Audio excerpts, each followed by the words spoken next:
Hello दोस्तों, कैसे हो सब लोग। आर यू वन ऑफ दोस्त जिन्हें ऐसे लग रहा है कि कोई मुझ पे नज़र रखे हुआ है, कोई ना है जो हर वक्त मेरी हर एक चीज़ के ऊपर ध्यान रखे हुआ है कि मैं क्या कर रही हूँ, मैं कब जा रही हूँ, कहाँ पे जा रही हूँ, मेरे लाइफ में क्या चल रहा है। Although they are not in a contact but still they want to know कि आपकी लाइफ में क्या चल रहा है। तो देखते हैं कि अगर आपको ऐसे लग रहा है तो ये व्यक्ति कौन हो सकता है और क्या एग्जैक्टली ऐसे आपकी लाइफ में हो रहा है। तो चलिए रीडिंग को स्टार्ट करते हैं। Say thank you to the universe, universe को थैंक यू बोलो, be grateful to the universe. Universe please guide me, क्या मेरे व्यूवर्स की लाइफ में ऐसे कुछ हो रहा है, कोई है कि जो उन पे नज़र रखे हुआ है। S of pentacles, 3 of pentacles, yes. यहाँ पे कोई है कि जो आपको डायरेक्टली कांटेक्ट नहीं कर पा रहा है। ओके, डायरेक्टली कांटेक्ट नहीं कर पा रहा है तो ये किसी ना किसी के थ्रू आपकी इंफॉर्मेशन निकाल रहा है।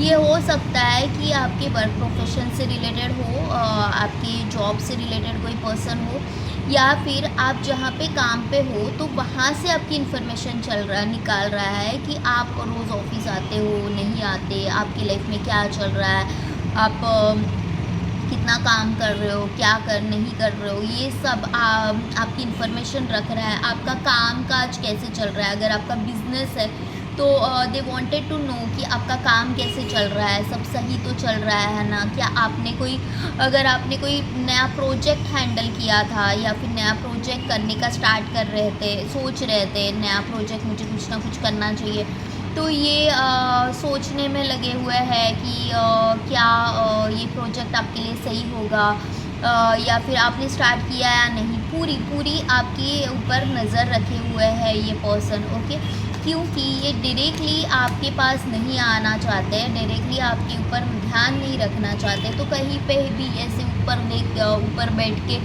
जिससे कि आपके नज़र के सामने वो ना आए, इनविजिबल रहे वो, इस तरह से वो आपके ऊपर ध्यान रखे हुए हैं कि आप क्या कर रहे हैं, हर एक चीज़ की जानकारी ये लेना चाहते हैं। ओके, 8 ऑफ पेंटिकल्स, ये ऐसा क्यों कर रहा है, ये ऐसा क्यों कर रहा है, ये मैंने जब देखा द डेविल का कार्ड है।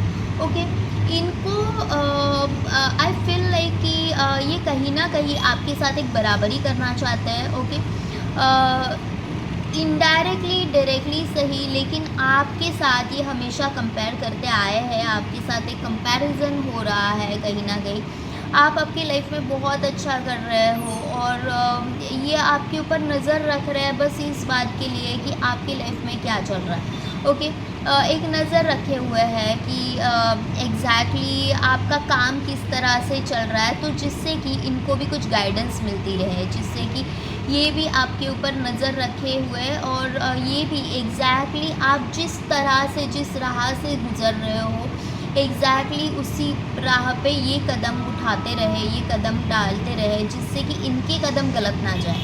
ओके, इनका कम्प्लीटली फोकस इस तरफ है कि ये कहीं ना कहीं आपके ऊपर नज़र रखे हुए अपना जो रास्ता है वो क्लियर करना चाहते हैं, कि जिससे कि आप आपके कदम जहाँ पे गलत हो जाएंगे तो वहाँ पे ये संभल जाएंगे। यहाँ पे मुझे ऐसे इनके वाइब्स आ रहे हैं कि ये बहुत प्रैक्टिकल इंसान है, ये बहुत प्रैक्टिकल है। इन्होंने इससे पहले आपको अगर कोई भी गाइडेंस दी होगी तो ये कम्प्लीटली अपने आप को मायने रखते हुए इन्होंने आपको गाइडेंस दी थी। ओके, जो भी इन्होंने आपको गाइडेंस दी थी ये कम्प्लीटली अपने आप को मायने रखते हुए इन्होंने दी थी।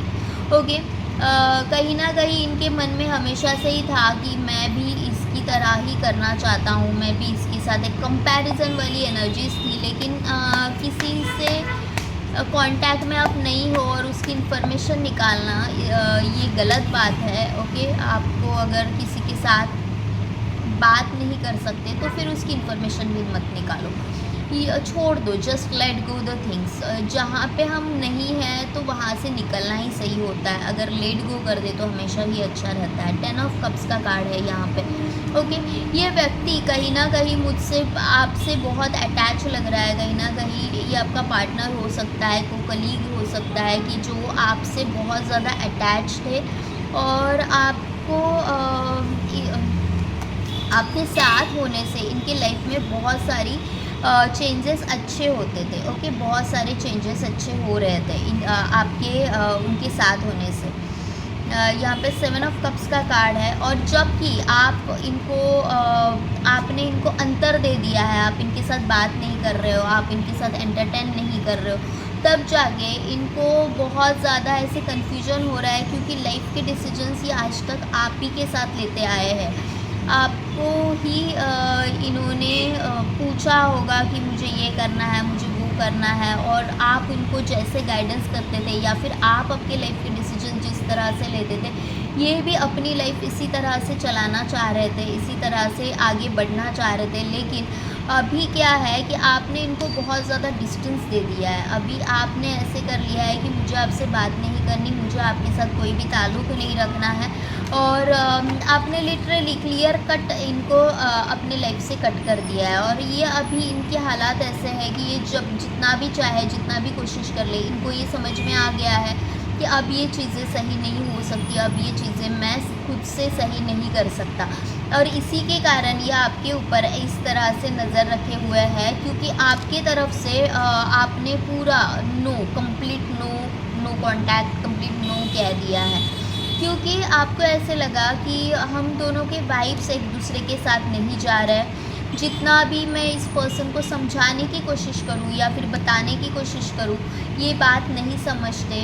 हम दोनों बहुत अलग है, जैसे कि नॉर्थ पोल साउथ पोल बोल सकते हैं। हम दोनों का एक दूसरे को देखने का नज़रिया अलग है, एक ही चीज़ को समझने का नज़रिया अलग है, पर्सपेक्टिव्स अलग है। और जहाँ पे पर्सपेक्टिव्स अलग है वहाँ पे मैं एफ़र्ट्स नहीं लगाना चाहती। और आपने बहुत ज़्यादा एफ़र्ट्स लगा लिए किसी रिश्ते के ऊपर। आपने बहुत ज़्यादा पहले भी अगर आप दोनों में मिसअंडरस्टैंडिंग हुई थी तब आपने वो सुलझाने की या फिर सामने वाले को सही राह दिखाने की कोशिश की थी। लेकिन ये जो आपके जिस किसी इंसान के बारे में मैं बोल रही हूँ, वो जो व्यक्ति है वो समझने के लिए राज़ी नहीं था। और जब आपको ये पता चला कि इस व्यक्ति के आगे मैं कितना भी मत्था फोड़ दूँ, मेरा सर फूटेगा लेकिन सामने वाला समझेगा नहीं, और तब आपने क्लीन चिट दे दी कि मुझे अब कोई भी रिश्ता, कोई भी वास्ता नहीं रखना है। ओके, किंग ऑफ सोर्ड्स का कार्ड है। यहाँ पे दोनों डायमेंशन से आ गया है, king of swords and the king of, यहाँ पे फेमिनाइन एनर्जीज भी निकल के आई है किंग ऑफ सोर्ड्स की, और मैस्कुलाइन एनर्जीज भी निकल के आ गई है। मुझे ऐसे लग रहा है कि आप हो ना, आप कम्प्लीटली बैलेंस पर्सन हो। आपको पता है सिचुएशन को हैंडल कैसे करना है, कब मुझे तलवार उठानी है और कब मुझे वो चलानी है। आपको तलवार उठानी है का मतलब ज़रूरी नहीं है कि तलवार उठा के मारना ही पड़ेगा। आपको पता है कि कब मुझे किसी को धमकाना है, कब मुझे किसी को कंट्रोल में लेना है और कब मुझे वो चलानी है। तो दोनों अलग चीज़ है। ये आपको पता है कि मुझे धमकाना कब है और मुझे एक्चुअल में एक्शन कब लेना है। और आप इतने सॉर्टेड इंसान हो, और ये जो पर्सन है ना वो मुझे उतने सॉर्टेड नहीं लग रहा है। ये मुझे ऐसे लग रहा है कि ये अपने ही एडिक्शन का शिकार होते हैं।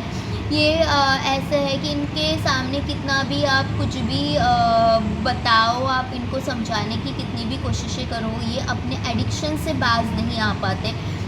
इनको किसी चीज़ की आदत हो गई तो ये छोड़ नहीं पाते जल्दी। ओके, इनको जो चीज़ भाती है, जो चीज़ आँखों के सामने नज़र आती है वो इनको बहुत सही लगती है।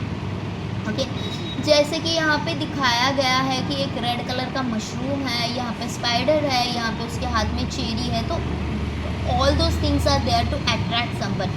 लेकिन हम सबको पता है कि रेड मशरूम ये पॉइजनस होता है।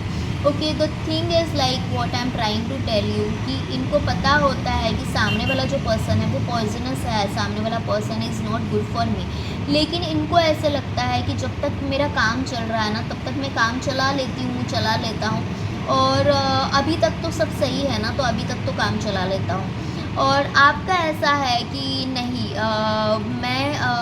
चीज़ें मैं सब सही कर दूँगी, सब चीज़ें मुझे सही करना आता है, मुझे करनी भी है, लेकिन मैं सिर्फ़ तब करूँगी जब मुझे उसमें कुछ पर्सपेक्टिव दिखाई दे। ओके, जब मुझे ऐसे लगे कि हाँ, इस रिश्ते को निभाने में या फिर इस रिश्ते में साथ चलने में कोई ना कोई फ़ायदा है, या फिर ये बोल सकते हैं कि कोई ना कोई लॉजिक बन रहा है। ओके, कोई ना कोई लॉजिक बन रहा है, ये आपको पता है।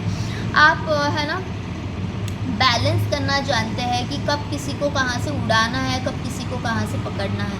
और आप ये किसी के अपने फ़ायदे के लिए नहीं करते। आपको ना एक बोलते हैं ना, एक सारासार ज्ञान है कि मुझे अपने लाइफ को हैंडल कैसे करना है, लाइफ की सिचुएशंस हैंडल कैसे करना है। एक क्लैरिटी है आपको आपके लाइफ में, कहाँ पे मुझे गिव अप करना है और कहाँ पे मुझे पकड़ के रखना है, आपको बहुत अच्छे से पता है। तो आप उन्हीं लोगों को अपने लाइफ में जगह देते हो जो लोग आपको लगता है कि हाँ, ये एफ़र्ट्स लगा सकते हैं। ओके, और उन्हीं लोगों को आप लाइफ में अपने स्थान देते हो। आप किसी भी रिश्ते में अपने सारे एफ़र्ट्स लगाते हो, धीरे धीरे ही सही, लेकिन आप सामने वाले को समझने की, सुलझाने की सारी कोशिशें करते हो। और जो इंसान बहुत स्लो जाता है ना लाइफ में, बहुत स्लो जाता है ना कि मैं तुम्हें समझना चाहता हूँ, मैं तुम्हें जानना चाहता हूँ, मैं किसी को भी अपने लाइफ में एंट्री इतनी जल्दी आसानी से नहीं देना चाहता, तो वो बहुत सुलझा हुआ रहता है। लेकिन एट द सेम टाइम आपको ये भी पता है कि मुझे क्विक डिसीजंस कब लेने हैं, कब मुझे किसी को अपने लाइफ से कट ऑफ कर देना है, आपको वो भी पता है अच्छे से। तो आप है ना, मुझे बहुत सॉर्टेड लग रहे हो। ये जो है ना, ये मुझे ऐसे लग रहा है कि आपके माइंड को रिप्रेजेंट कर रहा है, ये आपके ब्रेन को रिप्रेजेंट कर रहा है कि बहुत काम हो आप। ओके, यहाँ पे हियर इट इज़, बहुत काम हो आप। आपको पता है कि मेरे दिल तक जाने का रास्ता क्या है, मेरे दिमाग तक जाने का रास्ता क्या है, कौन सी चीज़ें मुझे सही लगती है, कौन सी चीज़ें मुझे खुशियाँ दे सकती है। आप है ना, ऐसे फालतू के ब्ला वाले लोगों में, ऐसे वैसे बातों में आप नहीं उलझते रहते। तो ये जो पर्सन है ना, जो आपके ऊपर नज़र रखे हुआ है, वो वही पर्सन है जो कभी आपके दिल के बहुत ज़्यादा करीब था, और आपने इनको अपने लाइफ से कट कर दिया क्योंकि आपको ये पता चला कि ये व्यक्ति के साथ मैं कितना भी कोशिशें कर लूँ सब सही करने की, लेकिन ये सही नहीं हो सकता, क्योंकि ये इसकी आदत है, और ये जो आदतें हैं, ये जो बुरी आदतें हैं, ये छुड़वाना नहीं चाहता। तो आपने यहाँ पे डिसीजन ले लिया है कि मुझे टाइम के साथ चेंज होना पड़ेगा। टाइम जैसे चेंज होता आप चेंज हो जाते हो। आप वहीं पे अटके नहीं रहते कि ये मेरा 6 साल का रिलेशनशिप है, 7 साल का रिलेशनशिप है, और व्हाटएवर इट इज़। आप टाइम के साथ you are the person who stays in present situation, जो प्रेजेंट सिचुएशन में रहना पसंद करता है कि प्रेजेंट सिचुएशन में मुझे सामने वाला क्या वाइब्स दे रहा है, मैं उसके अकॉर्डिंग जाऊंगी या फिर उसके अकॉर्डिंग जाऊंगा। आप ऐसा नहीं है कि कोशिशें नहीं करते, आप कोशिशें बिल्कुल करते हो, आप चीज़ों को बैलेंस करने की कोशिशें बिल्कुल करते हो, लेकिन जब चीज़ें बैलेंस नहीं होती तब आप निकलने का सोचते हो। तो ये जो पर्सन है जो आपके ऊपर नज़र रखे हुआ है, उसकी इरादे बस ये है कि आपकी लाइफ में क्या चल रहा है वो जानना चाहता है, और आज तक आपने उनको जो भी राह दिखाई वो बहुत सही से दिखाई, और अब जब आप उनकी लाइफ में नहीं हो तब उनको राह नहीं मिल पा रही है, इनको क्लैरिटी नहीं मिल पा रही है कि मुझे अपने लाइफ में क्या करना है, और इसी के कारण वो आपके ऊपर नज़र रखे हुआ है। लेकिन आपके तक आने की शायद हिम्मत नहीं है इनमें, या फिर उनको ऐसे लग रहा है कि कुछ भी नहीं हो सकता। आप उनको अभी एंटरटेन नहीं करोगे, क्योंकि आपको जितने एफ़र्ट्स डालने थे आपने डाल दिए, और इसी के कारण आप अभी इनको बहुत ज़्यादा एंटरटेन नहीं करोगे। एट द सेम टाइम मुझे ऐसे लग रहा है कि आप आपकी लाइफ में बहुत सॉर्टेड हो, आप अपने लाइफ में बहुत खुश हो, आपको बाखूबी बैलेंस करना आ गया है कि मैं पानी में भी तैर सकती हूँ और मैं कहीं पे भी रह सकती हूँ। तो आपको अपनी ज़िंदगी जीने के लिए किसी के साथ की ज़रूरत नहीं है। आप बहुत सॉर्टेड इंसान हो गए, और जब हम अपने लाइफ में बहुत क्लैरिटी आने लगती है, सॉर्टेड हो जाते हो, तब हमारा ऑरा, हमारे वाइब्स ऐसे बन जाते हैं कि सामने वाले को हम बाय डिफ़ॉल्ट ही अट्रैक्ट कर लेते हैं, और हर कोई चाहता है कि आपके साथ मिले, आपके साथ बात करे। तो दिस पर्सन इज़ समवन जो आपसे पहले बहुत ज़्यादा कनेक्टेड था और अचानक से जस्ट बिकॉज़ आप दोनों के वाइब्स नहीं मिल पाए और इसके कारण आप दोनों अलग हो गए। ऐसा कोई इंसान है जो बस ये चाहता है कि they want to seek the guidance for you, they want to know what is going on in your life. Okay, इनके कुछ इंटेंशंस ऐसे है कि आपकी लाइफ में क्या चल रहा है वो ये जानना चाहते हैं। ये आपसे कुछ गाइडेंस चाहते हैं और ये चाहते हैं कि सारी चीज़ें फिर से सब सही की जाए। लेकिन आपका ऐसा है कि नो, मैं अब नहीं करूँगी, क्योंकि मुझे जितने मेहनत करनी थी मैंने कर ली, मुझे जितना तुम्हें बताना था मैंने कर लिया, लेकिन इसके आगे का सफ़र तुम्हारा है और मेरी ज़िंदगी मेरी है, तुम्हारी ज़िंदगी तुम्हारी है। अब हम साथ में अपनी जर्नी नहीं कर सकते। तो दिस इज़ द रीडिंग। अगर आपके साथ रेजोनेट हो रही हो तो प्लीज़ लाइक शेयर सब्सक्राइब करें। Thank you to all of you, love you all and take care.